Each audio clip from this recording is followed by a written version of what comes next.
Imagine being told your job is on the line, not because of your performance, but because of a political standoff. That's the harsh reality facing thousands of federal employees at the Interior Department, according to unions, who claim the White House is planning mass layoffs, despite a court order explicitly forbidding it. But here's where it gets even more unsettling. This isn't just about numbers. It's about families, livelihoods, and the very integrity of our government's commitment to its workforce.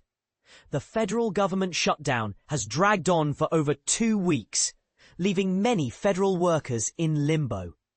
Amid this chaos, unions representing these employees, specifically the American Federation of Government Employees and the American Federation of State, County and Municipal Employees, have sounded the alarm. They allege that the Trump administration is pushing forward with what they call politically driven RIFs, reductions in force, despite a legal battle that should have put these plans on hold. And this is the part most people miss. Even a temporary restraining order from U.S. District Judge Susan Ilston hasn't stopped the administration from allegedly preparing to lay off thousands starting Monday.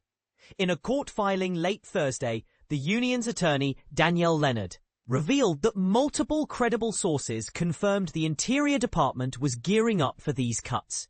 When pressed for answers, the Justice Department's response was vague, promising only to provide details the next day. Judge Ilston, clearly concerned, moved up the deadline for the government to disclose the extent of these layoffs, demanding specifics by 2 p.m. Eastern Time, Friday. This includes the number of employees affected and the programs targeted for cuts.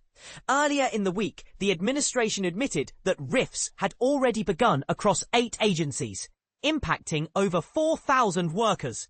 Interestingly, they also acknowledged that about 800 employees at the Department of Health and Human Services had received layoff notices in error, a blunder that raises questions about the overall handling of this crisis.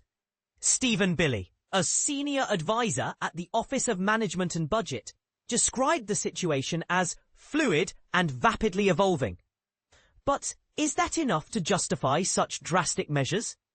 During a hearing on Wednesday, Judge Ilston didn't hold back, criticizing the administration's approach as ready, fire, aim.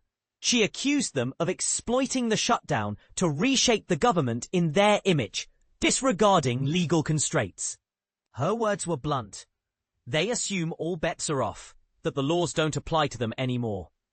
In response, White House Press Secretary Caroline Leavitt dismissed Ilston as another far-left partisan judge, doubling down on the administration's stance that their actions are legal, and framing the layoffs as an unfortunate consequence of the shutdown. But is this really just an unfortunate consequence, or is it a calculated move? The unions argue it's the latter, and Judge Ilston's temporary restraining order has temporarily halted the layoffs until a hearing on October 28th. Yet, the fact that preparations are allegedly still underway raises serious ethical and legal questions. Are federal employees mere pawns in a political game? Or do they deserve better protection from such whims? This situation isn't just about politics. It's about trust, accountability, and the rule of law. If a court order can be sidestepped during a shutdown, what does that say about our system's resilience? And what precedent does this set for future crises? These are the questions we should all be asking. So, here's a thought-provoking question for you. Do you believe the administration's actions are justified, or is this a dangerous overreach? Let's hear your thoughts in the comments. This is a conversation we can't afford to ignore.